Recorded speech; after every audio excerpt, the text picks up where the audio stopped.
BS session number 2, Krazy. Number 2. 2. Deuces. Deuces.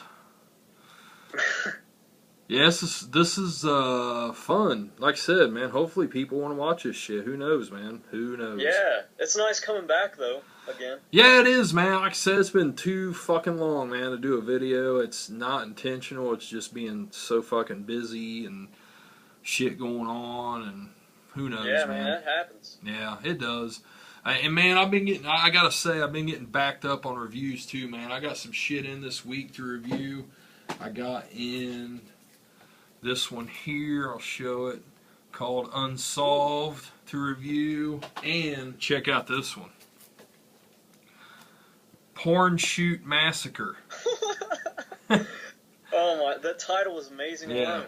Both of these are from MVB Entertainment, which I've gotten several from. And then I also just got this in today, The Collective Volume 6.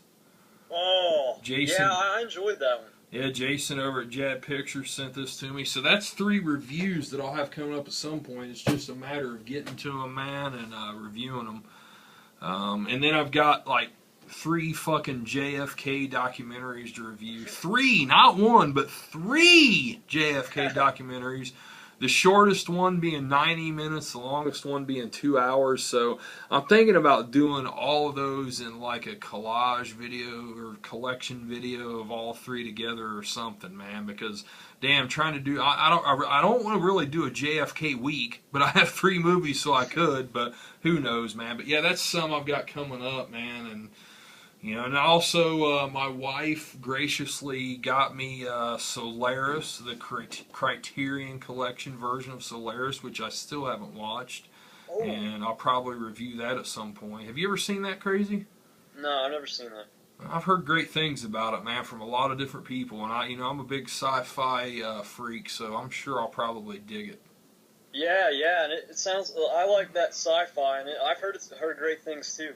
Yeah, I've always heard it, referred to as a classic and, just a standard-setting film. So, I don't know, man. I'm anxious to check it out. I haven't got to yet. It's just a matter of getting around to it, man. And, I'll get around to these reviews. I'll get to them. The one that's probably the most important for me to get to is the Collective Volume 6. I don't want to sit on that. The last one, I didn't get around to it for so long. I felt bad, man, and didn't review it until after like 2 or 3 months after I had it. And so I'm going to get to that one first, and then get to the other one. So yeah, so it is a good one though. Volume 6. Oh yeah, I really enjoyed it. There's some unique stuff on there. Jeremy Cruz has a great film on there called Insomniac. Yeah, and that's one that he was telling me. Jason Hoover that runs Jad Pictures was telling me that's the one that he's most interested in hearing what I think about it. So yeah, I want to check it out, man, because I really wanted to get into the screening there at Days of the Dead, but. With us just getting there at that time, man, I just, I couldn't just take myself and go sit in a room at that time, man. I mean, I know you guys did, Tom and all them, but I just couldn't do it, man, because we just got there, Oh, I know, man. Being pulled in so many directions, it's tough. It's hard, man, at a convention to get in and watch. It was shot on an iPhone, though, man. Yeah, I know. That's what I hear, man. I can't wait to see that, man. I'm really anxious to see it. It looks like it was shot on a high-end camera, man. Seriously. That's cool, and this is all has to do with the filmmaker's fear. Like there's always a theme with these, and this one is what scares the filmmaker. So that's cool, man, because instead of it just being like one idea, this is one idea, but it's each one's unique fear. So that's cool, man. It's awesome that Jason is still, after 6 volumes, able to come up with ideas that are intriguing, for each one. You could think, damn, that's another great idea, man. That's what I love about those, and they're all every take is different and unique. Mm-hmm. And that's so cool. I mean, it's because it offers something for everybody. Yeah, it really does, man. It really does, and each filmmaker always brings something different to the table too. It always.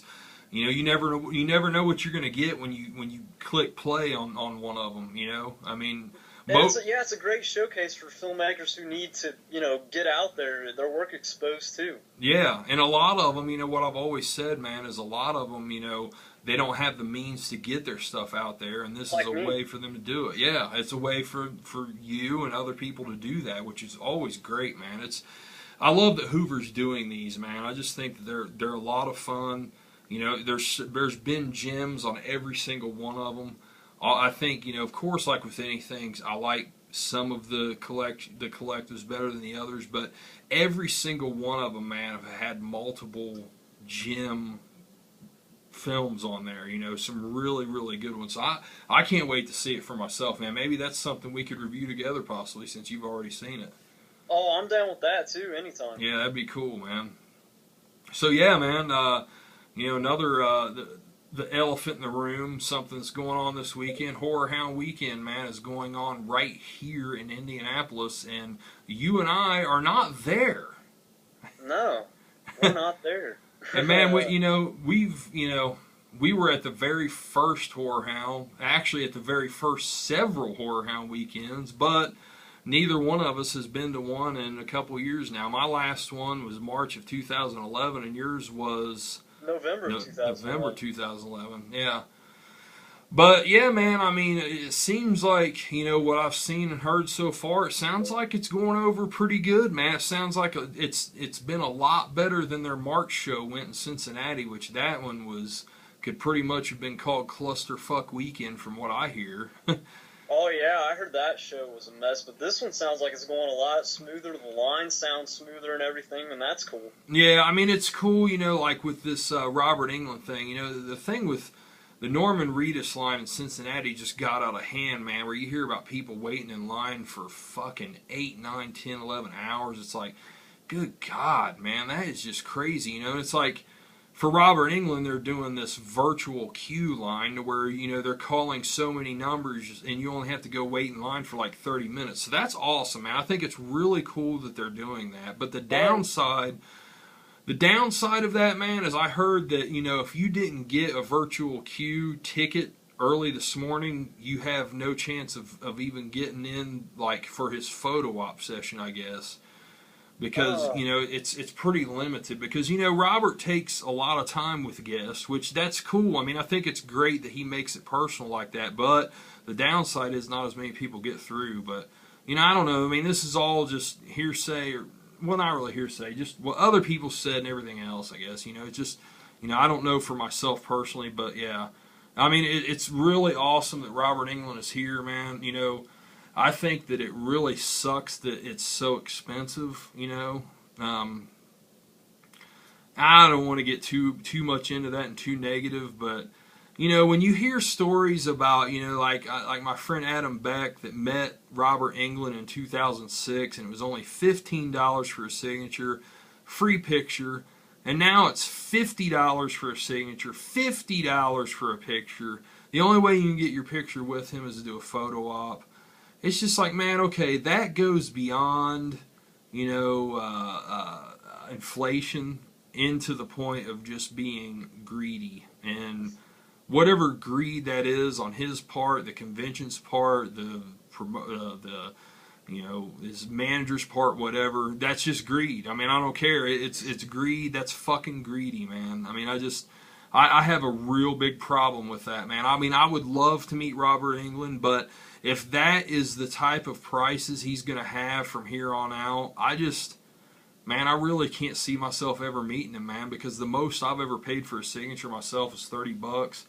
And, you know, I mean, I know Robert Englund's like a modern-day Boris Karloff, and, you know, that's why I might stretch and do that, but at the same time, all of the hassle it sounds like you have to go through to get to meet him, it's just, it's not, to me, it's just not worth it, man. But you can't have any fun that way either when you're waiting 10 hours in a line and you don't do anything for the day except wait in line to meet somebody, then you meet him, then your day's over. I mean, what's the fun in that? Yeah, and that's like I said, man. I mean, that's why I think that virtual queue thing that they're doing, it's working out, because you don't have to really do that. You just go when a certain number's called, you go and wait in line, like this number through this number is called, and they go and wait in line. So you only have to wait in line for a limited amount of time, but those tickets are very limited.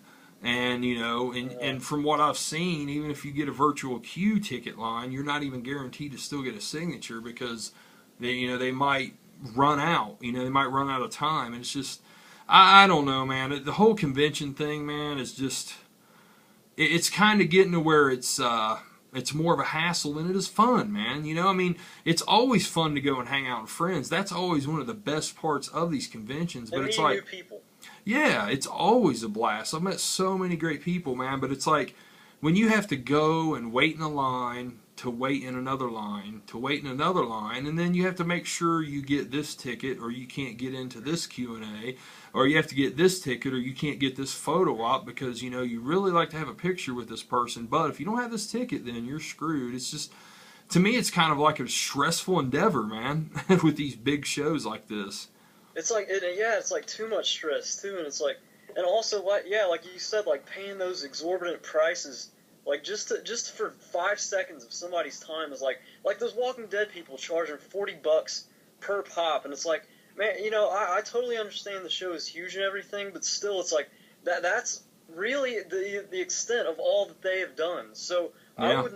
I personally would never drop that much to meet them because they're not icons to me. They're still not. They're a flash in the pan, dude. I mean, 5 years from now, they're not going to be shit. You know, I mean, it's honestly, that's what it is. I mean, other than maybe Norman Reedus, all those people in Walking Dead are not going to be shit. Yeah, I mean, that's a sad truth, but I mean, honestly, their signature's not going to be worth $40 five years down the line. Yeah.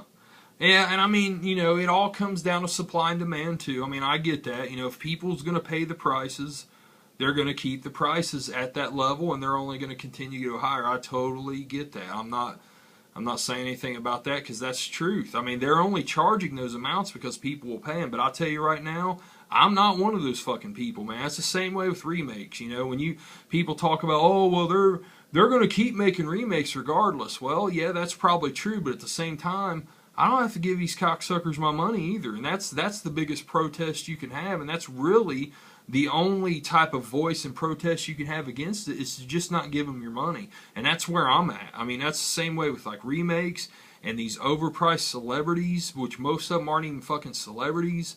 Fuck that, dude. I mean, fuck that. You know, it's like Catherine Isabel.